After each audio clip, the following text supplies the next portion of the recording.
The Last Seed, a story that will make you believe again. Once upon a time, in a small, peaceful village surrounded by green fields and quiet hills, there lived an old gardener named Master Rinji. He had spent his entire life among flowers, trees, and seeds.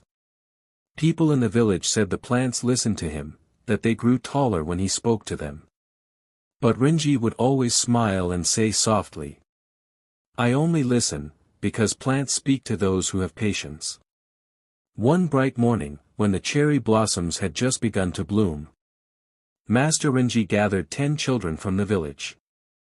They stood in front of him, excited, curious, their eyes full of wonder. Rinji held a small basket in his wrinkled hands. Inside were 10 tiny seeds, brown, ordinary, and dry. He smiled and said, "Each of you will take one seed. Plant it. Care for it. Water it every day. In 3 months, bring me what you have grown. The one with the most beautiful flower will become my apprentice." The children gasped with joy. To learn from the old gardener was a dream. Among the group stood a quiet boy named Taro. He was small, shy, and gentle, a boy who loved the sound of rustling leaves more than the noise of crowds. When it was his turn, Taro stepped forward and took the seed with both hands, as if he was holding something sacred. That evening, Taro found a small clay pot at home. He filled it with soft soil, dug a tiny hole, and placed the seed carefully inside. Then he whispered, "Grow strong, little one. I'll take care of you." Every day, before school, he watered it. Every evening, he moved the pot to the window so the sunlight could reach it. And every night, before sleeping, he whispered softly, "Good night, little seed." Days passed. Weeks passed. But nothing happened. Not even the smallest sprout appeared. The soil stayed silent, still, empty. Taro began to worry. He wondered if he had done something wrong. He tried changing the soil. He gave it a little more water, then a little less. Still, nothing. Meanwhile, the other children in the village were full of excitement. Their seeds had grown into small plants, fresh green leaves reaching toward the sky. They would laugh and show their pots proudly to each other. And when Taro walked by with his empty pot, they giggled. Maybe he forgot to water it. Maybe his hands are unlucky. Taro smiled weakly, but inside, he felt small. He wanted to hide his pot. He wanted to give up. But every time he looked at it, something in his heart whispered, "Don't stop. Keep believing." So he kept watering it. He kept caring for something that gave him nothing in return. 3 long months passed. The day of judgment finally arrived. The entire village gathered in the square, children holding their colorful flowers, parents smiling proudly.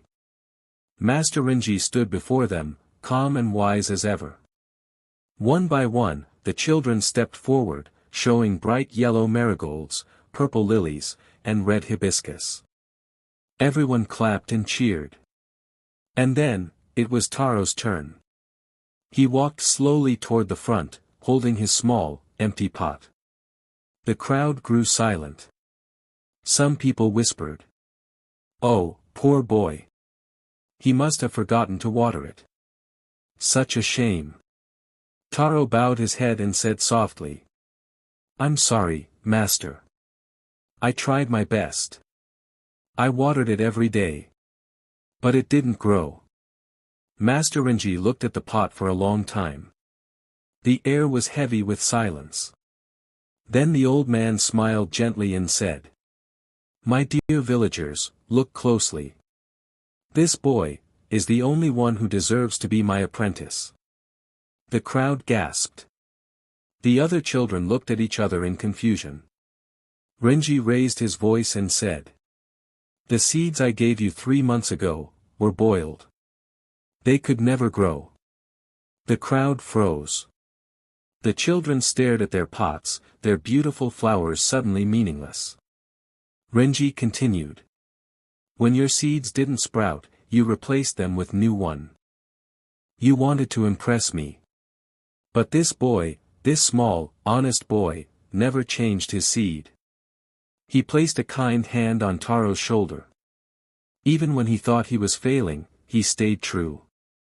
He cared for something that gave him no reward. He kept his faith alive when no one else did. A tear rolled down Taro's cheek. The villagers clapped softly, then louder, until the whole square echoed with applause. Master Renji smiled proudly and said, "The purpose of this test was not to see who could grow a flower. It was to see who had the heart to stay honest, even when it seemed impossible." Taro became Renji's apprentice that very day. He worked quietly beside his teacher, learning the secrets of soil and sunlight. Of patience and kindness. Years passed. The little boy grew into a young man. And when Master Renji grew too old to work, Taro took his place as the gardener of the village. People came from far and wide to see his flowers, not because they were perfect, but because they seemed alive, full of heart.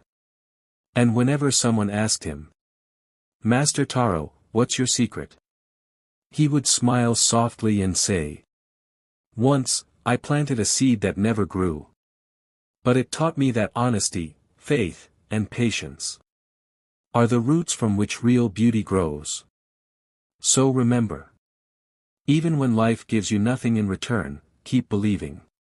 Because sometimes, the seed that never blooms is the one that changes your life forever."